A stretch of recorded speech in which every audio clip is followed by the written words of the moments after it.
Hi friends, this is C S Deepika Sharma, your partner in corporate law learning. अभी हम लोग discuss करेंगे FEMA का सेक्शन 5 और उसके अंदर बने रूल्स। सेक्शन 5 हम देखते हैं तो क्या बोलता है। सेक्शन 5 है करंट अकाउंट ट्रांजैक्शन के लिए। करंट अकाउंट ट्रांजैक्शन हम लोगों ने पहले भी डिस्कस करी हैं। वो सारी ट्रांजैक्शन जो शॉर्ट टर्म होती है, जो sale and purchase good and services होती हैं, जो कि एक्सपेंस होते हैं। अगर हम लोग बाहर जा रहे हैं इंडिया से, जो भी हम लोग एक्सपेंस कर रहे हैं, अगर हमारे बच्चे हैं, अगर एजुकेशन के लिए बाहर जा रहे हैं, अगर हम उस पर एक्सपेंसेस इंकर्ड कर रहे हैं फॉरेन एक्सचेंज में, तो वो भी करंट अकाउंट ट्रांजैक्शन होती हैं। बहुत सारे एग्जाम्पल हैं, will see in the latter part of this presentation. आगे बढ़ते हैं तो क्या बोलते हैं सेक्शन 5 बोलता है any person may sell draw foreign exchange to or from authorize person is the sale or drawal is a current account transaction. सबसे इंपॉर्टेंट बात क्या हो गई है कि sell and draw foreign exchange कहाँ से करना है, हमें ऑथराइज पर्सन से करना है। अब ऑथराइज पर्सन कौन होते हैं? वो सारे पर्सन जो सेक्शन 10 के अंदर आरबीआई ने अप्रूव किए हुए हैं, जिनको ऑथराइज़ किया है। तो ऑथराइज पर्सन की डेफिनेशन में हमने देखा था कौन कौन फॉल करते हैं। Category 1 authorise dealer, category 2 authorise dealer, category 3 authorise dealer, money changer, offshore money changers भी होते हैं इसमें। काफ़ी सारी कैटेगरीज होती हैं जिसको ऑथराइज़ किया जाता है रिजर्व बैंक ऑफ इंडिया से अंडर सेक्शन 10। फिर सेक्शन 11 में भी बताया हुआ है कि उनकी क्या क्या पावर रहेगी, कैसे उनको अपनी फंक्शन करने हैं, कौन सी गाइडलाइंस इशू होती हैं आरबीआई की। तो उसमें सारी फंक्शंस लिखे हैं, सारी गाइडलाइंस लिखी हैं।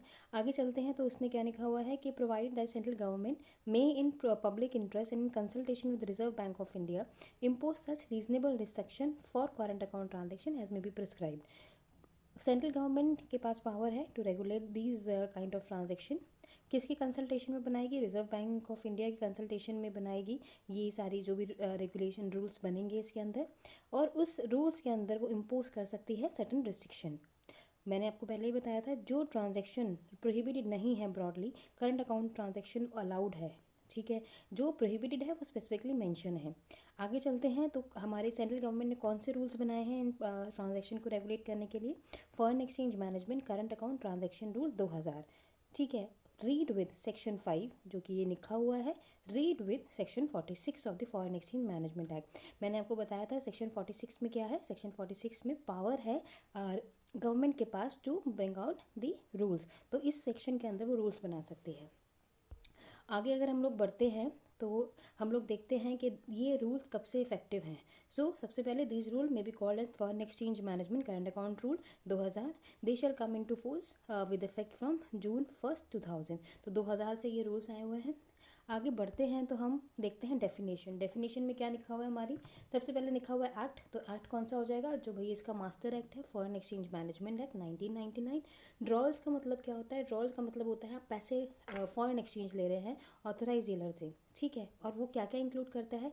Opening of letter of credit. अगर हमारा बैंक हमें ऑथराइज डीलर है वो लेटर ऑफ क्रेडिट इशू करता है कि भाई ये मैं आपको इशू कर रहा हूँ इस ट्रांजेक्शन के लिए, तो लेटर ऑफ क्रेडिट आता है।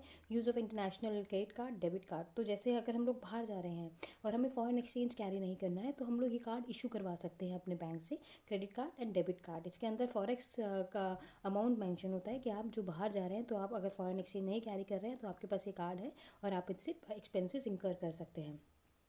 फिर स्केड्यूल का मतलब क्या है? इस रूल के अंदर 3 स्केड्यूल हैं, स्केड्यूल 1, 2, 3। वो हम लोग पढ़ेंगे रूल 4, 5, 6 के अंदर। आगे बढ़ते हैं तो हम लोग देखते हैं कि भाई अगर स्केड्यूल है तो स्केड्यूल हमारा रूल 3 के अंदर कौन सा है? स्केड्यूल 1। रूल 4 के अंदर क्या है? स्केड्यूल 2। और रूल 5 के अंदर क्या है? स्केड्यूल 3। तो आज हम लोग देखेंगे स्केड्यूल 1। तो अभी हमारा जो स्केड्यूल 1 है वो किसके अंदर आया हुआ है? रूल 3 के अंदर आया है। रूल 3 क्या बोलता है? रूल 3 बोलता है prohibition on drawal of foreign exchange. ये ट्रांजैक्शन है जो प्रोहिबिटेड है। अब अगर प्रोहिबिटेड है तो कोई सीरियस ट्रांजैक्शन होगी जो प्रोहिबिटेड है, क्योंकि सारी नॉर्मली तो करंट अकाउंट ट्रांजैक्शन अलाउड है। ठीक है, और गवर्नमेंट भी इसके ऊपर रिस्ट्रिक्शन लगाना नहीं चाहते, क्योंकि ये किसके लिए हेल्प करते हैं? फॉरेन ट्रेड को एक्सपेंड करने के लिए हेल्प करते हैं। तो ये कौन सी ट्रांजैक्शन है जो प्रोहिबिटेड है? पहली ट्रांजैक्शन है स्पेसिफाइड अंडर स्केड्यूल 1। स्केड्यूल 1 के अंदर कुछ ट्रांजैक्शन मेंशन है, वो हम लोग अभी देखेंगे। फिर है ट्रेवल टू नेपाल और भूटान, और ट्रांजैक्शन विद पर्सन रेजिडेंट इन भूटान और नेपाल। ठीक है, अब इसमें क्या लिखा हुआ है? Provide that prohibition in clause C के अंदर क्या है? Transaction with person resident in Nepal और भूटान। उसमें लिखा हुआ है कि आरबीआई इसको एग्जेम्प्ट कर सकती है कुछ ट्रांजैक्शन को certain terms and condition with the general rules. ठीक है, तो वो अगर आके अपना कोई जनरल ऑर्डर्स लाती है, जनरल सर्कुलर लाती है, उसके अंदर एग्जाम कर सकती है ये ट्रांजैक्शन जो सी के अंदर लिखा है, क्लॉज सी। आगे बढ़ते हैं तो अगर हम लोग पढ़ते हैं स्केड्यूल वन, तो स्केड्यूल वन में ब्रॉडली कौन कौन सा है मैं आपको बता देती हूँ। स्केड्यूल वन में है remittance out of lottery winning, अगर हम बाहर रेमिटेंस करना चाहते हैं और हमें वो पैसा कैसे मिला है, वो हमें पैसा मिला है लॉटरी विनिंग से। सो लॉटरी विनिंग हमारी कुछ स्टेट्स में अलाउड है, फॉर एग्जांपल हम लोग देख सकते हैं मुंबई में आई थिंक अलाउड है, बाकी स्टेट में प्रोहिबिटेड है। ब्रॉडली ये एक ऐसा पैसा है जिसको गवर्नमेंट बोलता है आप यूज़ नहीं कर सकते हैं for this kind of transaction. फिर दूसरा कौन सा आता है, remittance of income from racing, riding etcetera और एनी अदर हॉबी, मतलब कोई भी ऐसा इनकम जो आपको हॉर्स राइडिंग से हो रहा है या रेसिंग से हो रहा है, तो वो आप पैसा यूज़ नहीं कर सकते हो। फिर आता है remittance of purchase of lottery ticket, banned, prescribe magazine, football, pools, sweeps, tax etcetera. तो ये ऑब्वियसली ये सारी ऐसी ट्रांजेक्शन है जो कुछ ऐसा गेम्स या आप किसी भी लॉटरी विनिंग से पैसा जीते हो तो आप उसको रेमिटेंस में यूज़ नहीं कर सकते हो।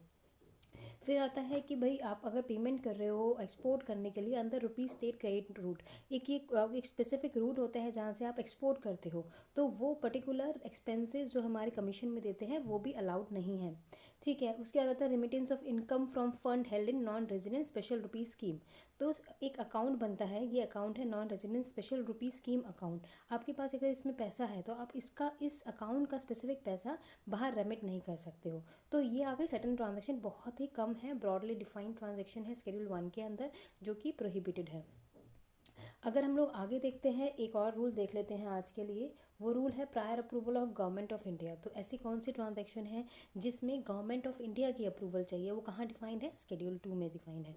तो स्केड्यूल हमारा जो फर्स्ट है उसमें प्रोहिबिशन वाली सारी ट्रांजैक्शन है जो कि रूल थ्री में लिखी हुई है। रूल फोर में लिखा है हमारा कोई भी ट्रांजैक्शन जिसमें प्रायर अप्रूवल चाहिए गवर्नमेंट की। इसमें जो मिनिस्ट्री है, क्योंकि अगर हम लोग फॉर एग्जांपल किसी स्पेसिफिक पर्पस के लिए हम लोग बाहर पैसा भेजना चाह रहे हैं तो और वो उस किसी पर्टिकुलर मिनिस्ट्री में आती है तो मिनिस्ट्री की अप्रूवल चाहिए। तो इसमें डिफाइंड है स्केड्यूल में कौन सी मिनिस्ट्री के कौन कौन से एक्सपेंसेस हैं जिसकी आपको अप्रूवल चाहिए होगी। सो इसमें क्या लिखा हुआ है, no person shall draw foreign exchange for a transaction including in schedule second without prior approval of government. तो गवर्नमेंट के बिना अप्रूवल हम ये ट्रांजेक्शन नहीं कर सकते हैं। Provide that this rule shall not apply where the payment is made out of the fund held in resident foreign currency account. तो ये एक ऐसा अकाउंट है जो हमारे रेजिडेंट मेंटेन कर सकते हैं, इसके अंदर फॉरेन करेंसी होती है हमारी। तो जो भी हमारे पास पैसा बचा हुआ है या कुछ पैसा हमें मिला है बाहर से या हमने कुछ अर्न किया है तो हम उसमें मेंटेन कर सकते हैं as a foreign currency only. और अगर हमें कोई एक्सपेंस इंकर करना है जो कि स्केड्यूल सेकंड में लिखा हुआ है तो यहाँ पे लिखा है प्रायर अप्रूवल ऑफ गवर्नमेंट चाहिए, लेकिन अगर हम वहाँ से एक्सपेंस इंकर करते हैं तो फिर वो ट्रांजेक्शन अलाउड है even without prior approval of central government. तो ये हमारी ट्रांजैक्शन, अब इसमें कौन कौन सी ट्रांजैक्शन इंक्लूडेड है will cover in next class, क्योंकि इसमें ब्रॉडली बहुत सारी चीज़ें डिफाइंड है। Till then thank you for watching our video, please like and subscribe our channel for more knowledge sharing. अगर आपको कुछ स्पेसिफिक सजेशन है, अगर आपको कुछ किसी स्पेसिफिक टॉपिक पे वीडियो चाहिए तो हमें आप लिख सकते हैं deep0707.sharma@gmail.com।